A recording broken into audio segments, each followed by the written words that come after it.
muito bem-vindo a mais um encontro com a palavra. Nós estamos estudando o Evangelho de João, versículo por versículo, e agora nós estamos no capítulo 18. Vamos retomar o estudo a partir de onde paramos no último programa, o versículo 28.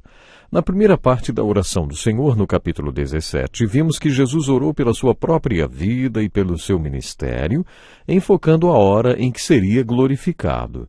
Esta hora estava se aproximando.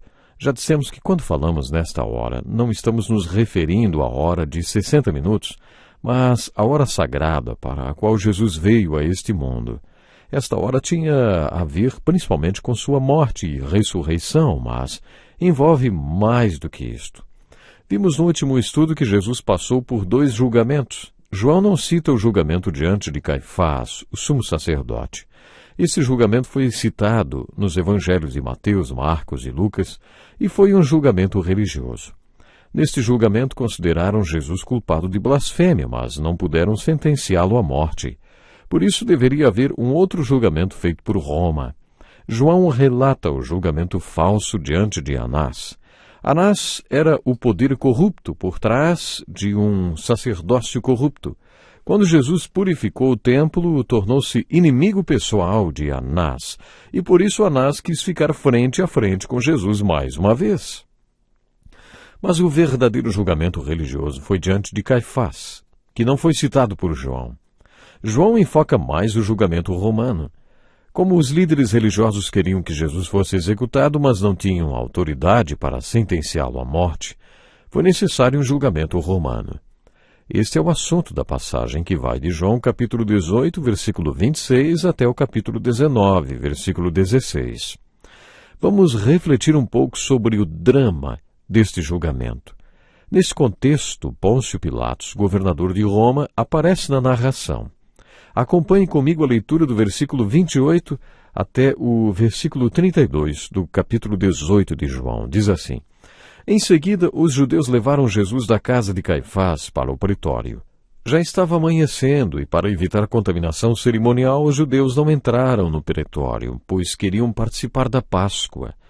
Então Pilatos saiu para falar com eles e perguntou: Que acusação vocês têm contra esse homem?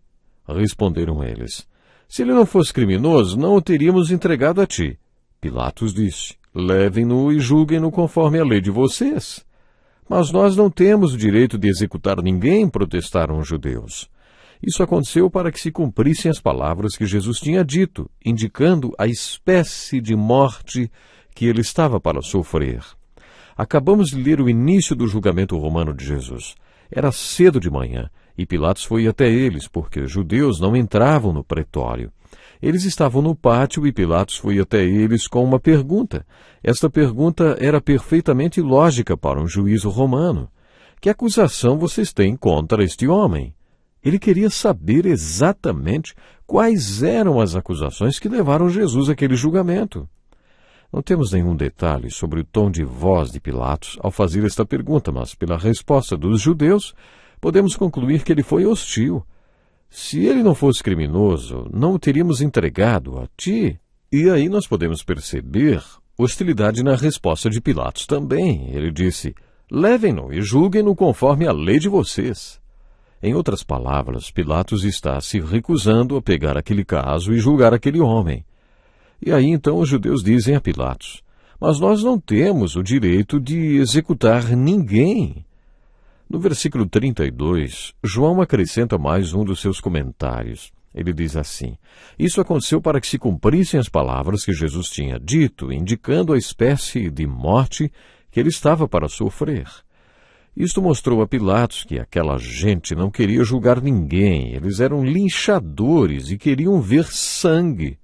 Eles queriam crucificação. Pilatos percebeu que o problema era mais sério do que ele imaginava. Lemos no versículo 33 isso. Pilatos então voltou para o pretório.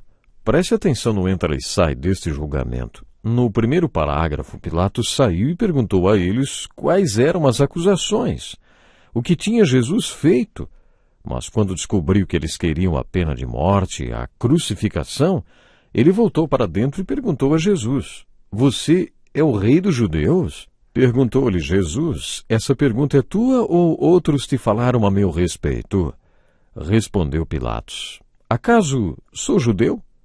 Foram o seu povo e os chefes dos sacerdotes que entregaram você para mim? Que é que você fez? Disse Jesus: o meu reino não é deste mundo. Se fosse, os meus servos lutariam para impedir que os judeus me prendessem. Mas agora o meu reino não é daqui. Então você é rei, disse Pilatos. Jesus respondeu: tu dizes que sou rei. De fato, por esta razão nasci, e para isto vim ao mundo, para testemunhar da verdade. Todos os que são da verdade me ouvem. Que é a verdade? Perguntou Pilatos. Ele disse isso e saiu novamente para onde estavam os judeus e disse: não acho nele motivo algum de acusação. Contudo, segundo o costume de vocês, devo libertar um prisioneiro por ocasião da Páscoa. Querem que eu solte o rei dos judeus? Eles, em resposta, gritaram: não, ele não. Queremos Barrabás. Ora, Barrabás era um bandido.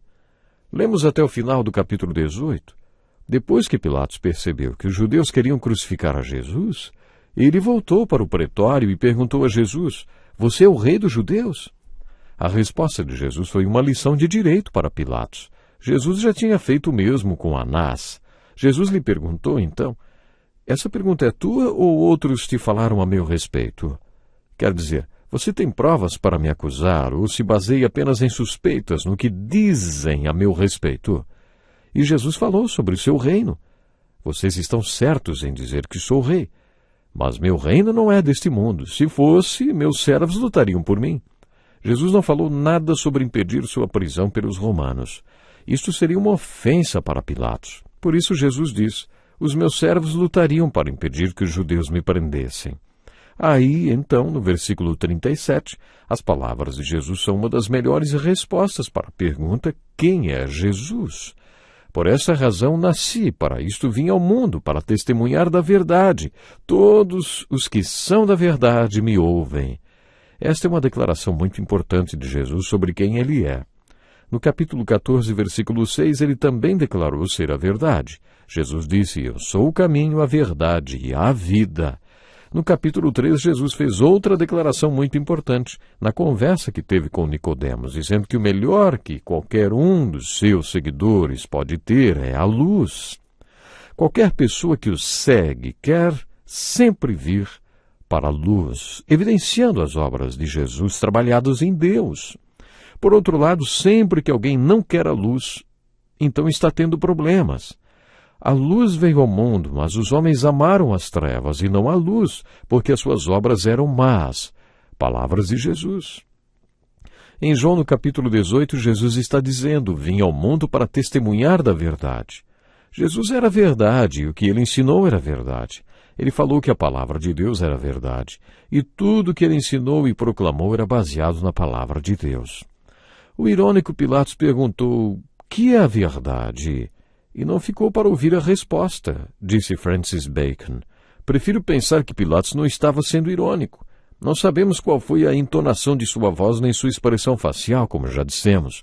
Sabemos apenas quais foram suas palavras, mas não acredito que ele estivesse muito disposto a ironias nesse julgamento do Senhor Jesus Cristo.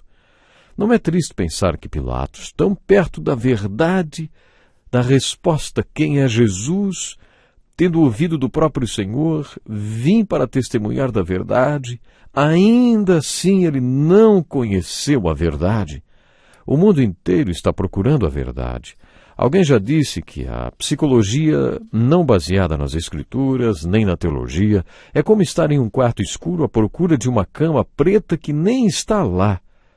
Mas o ateísmo, o materialismo e qualquer outra tentativa de explicar a vida sem Deus é como procurar em um quarto escuro por uma cama preta que não está lá e ainda gritar: encontramos! O mundo inteiro está procurando a verdade. A verdade está em Jesus Cristo. Ele foi a verdade personificada. E ele foi a maior testemunha da verdade que o mundo já teve. O ensino de Jesus foi a verdade incomparável a qualquer coisa que o mundo já ouviu. O capítulo 19 conta que Pilatos deve ter entrado quando eles recusaram sua oferta de soltar Jesus naquela Páscoa. Eles escolheram Barrabás, isso mesmo. Alguns dizem que Barrabás era filho de um rabino, Bar significa filho de, e o restante do seu nome poderia ser Rabi, portanto, filho de um rabino, ou poderia simplesmente significar filho do seu pai. Mas, de qualquer forma, eles preferiram Barrabás, preferiram soltar Barrabás, preferiram ele do que a Jesus. Isso nos mostra que Pilatos tentou soltar Jesus, e que ele estava convencido de que Jesus não era culpado de nada. Ele fala isso várias vezes e mais tarde afirma claramente que quer libertar Jesus. Ele tenta vários mecanismos, podemos dizer assim, para resolver este problema, este dilema. Este de tentar usar Jesus como prisioneiro a ser libertado na Páscoa definitivamente não funcionou. Não deu certo, escolheram Barrabás. No capítulo 19 lemos que Pilatos voltou para o pretório e mandou açoitar Jesus. Os soldados teceram uma coroa de espinhos e a puseram na cabeça dele. Vestiram-no com uma capa de púrpura e, chegando-se a ele, diziam: "Salve, Rei dos Judeus!" e batiam-lhe no rosto. Pilatos deve ter feito isto tentando apelar para a compaixão da multidão. Esse açoitamento era muito cruel, às vezes levava o prisioneiro à morte até. O chicote que usavam tinha tiras de couro e na ponta de cada tira tinha pedacinhos de metal e ossos afiados, que literalmente rasgavam as costas do prisioneiro. A aparência de Jesus depois de ter sido açoitado devia ser digna de piedade. Lemos no versículo 4 que diz assim: "Mais uma vez Pilatos saiu e disse aos judeus: Vejam, eu estou trazendo a vocês para que saibam que não acho nele motivo algum de acusação." Quando trouxeram Jesus para fora usando uma coroa de espinhos e uma capa de púrpura, Pilatos disse: "Eis o homem." Foi como se ele dissesse: "Olhem para esse coitado, o que vocês poderiam ter contra este homem?" Talvez Pilatos estivesse impressionado com a maneira como o Senhor Jesus suportou os açoites. Mas agora nós já sabemos como eram os líderes religiosos e que eles não se comoviam nem sentiam dó nem piedade de ninguém. Eles não foram tocados quando Jesus curou o homem naquele tanque de Betesda. E olha que aquele homem estava aleijado fazia 38 anos. Mas Jesus estava apenas começando a sua morte, o seu sacrifício por nós. Pense nisso. Até o próximo programa. Este é um estudo escrito pelo Dr. Dick Woodward, na voz do pastor Edson Bruno. Até o nosso próximo encontro com a palavra.